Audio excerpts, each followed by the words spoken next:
Hi class, I'm back with another book and my son Leo. You want to say hi? Hi. He's excited to be here with us.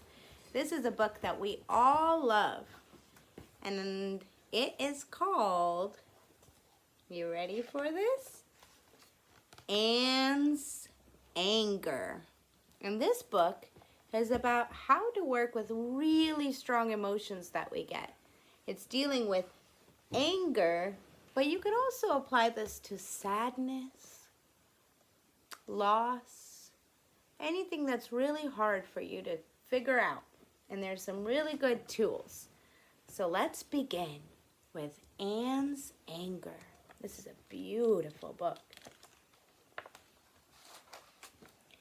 Anne's Anger by Gail Silver and illustrated, that's who drew the pictures, by Christiane Cromer.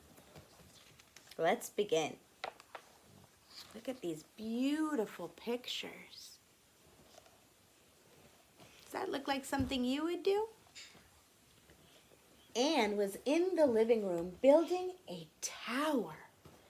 The tallest tower he'd ever built.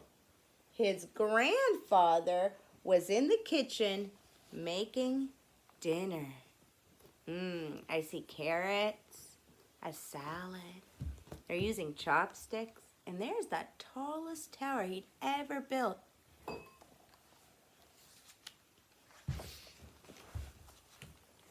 And grandfather said, "Dinner is ready." Anne added a yellow block and smiled. The tower was almost as tall as he was. Now, the red one, Anne whispered, placing a red block at the very top. Grandfather came in from the kitchen. "What a wonderful tower," he said. "It's not done yet," Anne told him. "Come sit down," Grandfather said. "You can play more after we eat." He set the plates on the table and returned to Anne, who was balancing a green block on top of the red one.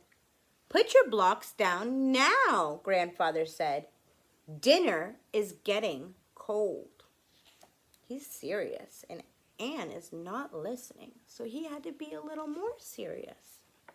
Oh, look how that made Anne feel. Have you ever felt like that? I have. Anne wanted to keep playing. He opened his mouth to speak, but his bottom lip quivered, and the words wouldn't come. Anne's eyes filled with tears, and he started to cry. This is a really intense page. Grandfather tried to put his arm around Anne, but Anne pushed him away, knocking the tower over and sending the blocks flying. "Go away!" Anne shouted. "You're upset," Grandfather said. "Please go to your room and sit with your anger. I'll come in when you're calm and able to talk." So Grandpa saw that he wasn't ready, that he was using not kind words and not being responsible or safe. So he said, "Go take a minute. Let's see what happens." Anne ran to his room and leapt onto his bed. His cries grew so strong he could feel them all the way down in his belly. "How do I sit with my anger?" he wondered. "I'm so angry, angry, angry." Oh, I've had those feelings before.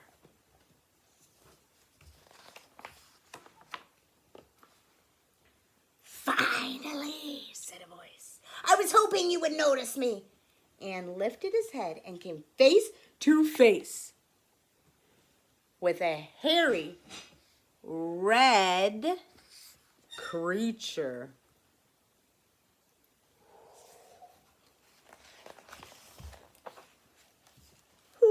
you? Asked Anne. And how did you get in my room? I'm your anger, said the creature. You brought me here. Doesn't look like he wants him there, but there he is. Sometimes that's how our worst feelings are. They're just there.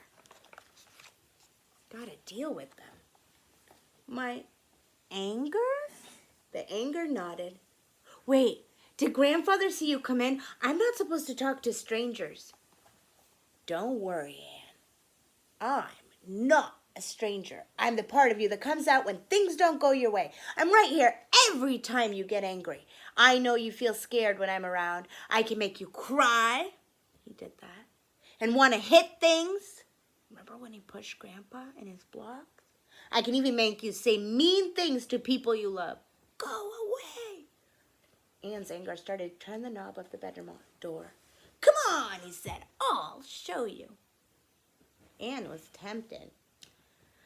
But Grandfather had said to stay in the room. He's so responsible. Wait, Anne called.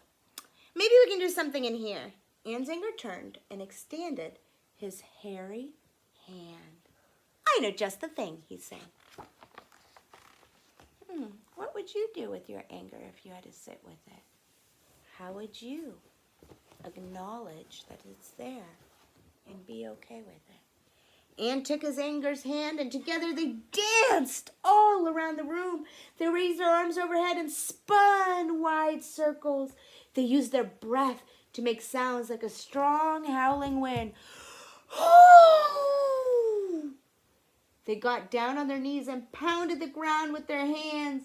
It sounded like they were playing drums on the earth. And Anne liked that. Finally, they were exhausted. That means really tired. And ready to be still. Anne and his anger sat together silently.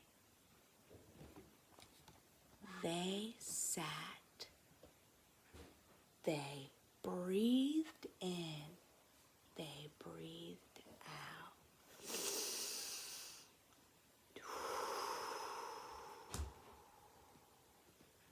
Remember our zipper breath?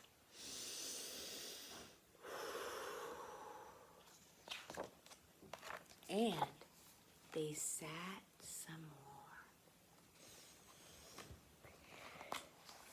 Good breathing, Leo. I don't like to say mean things to people, said Anne, but sometimes I can't help it. I can help you, said his anger. Look at how he doesn't look so scary anymore now that they worked it out and calmed down and sat with it. How can you help? I thought you were the one who was making me do these things in the first place. That's true, but I'm also your friend. Whenever you feel angry, you should come sit with me. After we spend some time together, you might feel better. Spending time with you is kind of funny, and said, do you want to stay for dinner? I think I'll be gone before dinner, said his anger. Are you sure? Asked Anne. We're having ice cream for dessert. Anne's anger smiled, and Anne smiled back. Anne was tired. He took a deep breath and let out a little sigh.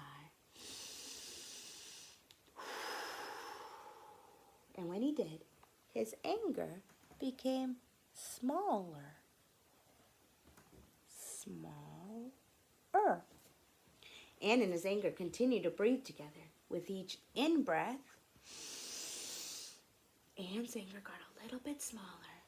And with each out-breath, Anne felt a little bit better. Anne heard a gentle tapping on his bedroom door. It was Grandfather. Here's the word, grandfather.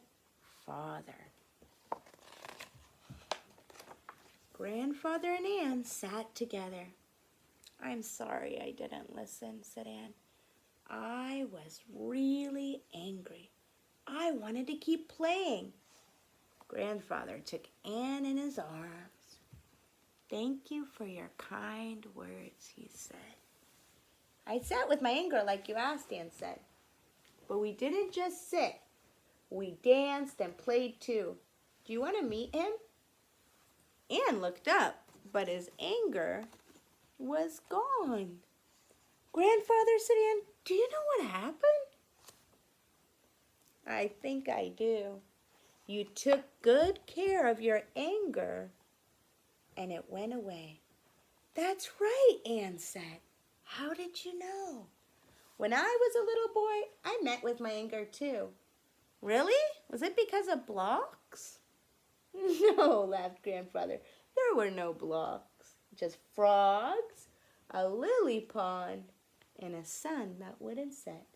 Come, let's eat dinner, and I'll tell you my story.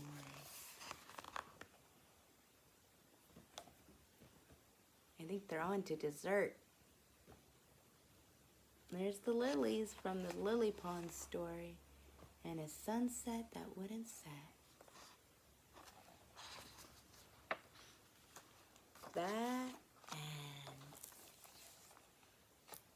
And that was Anne's Anger.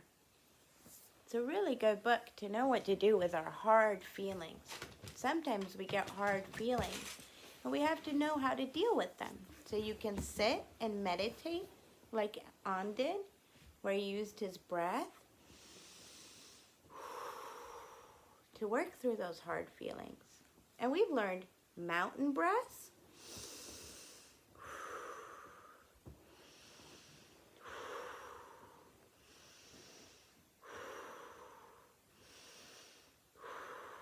the big one.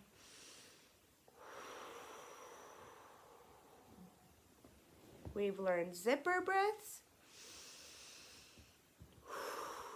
and rainbow breaths.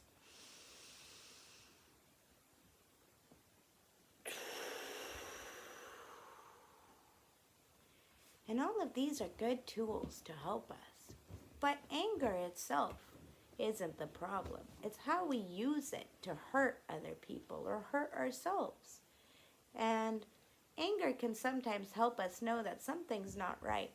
But if we're not being right and making safe, kind, responsible choices, then we're not doing the things that we know how to do and using the tools we know. So I want you to think of Anne and his anger next time you have really strong feelings. If you want, you can share your favorite part. All right, Leo and I are ready to say goodbye. Are you ready, Leo? Mm-hmm. Bye, you guys. We miss you. I really, really, really miss you. Have a great, great day. Bye, class.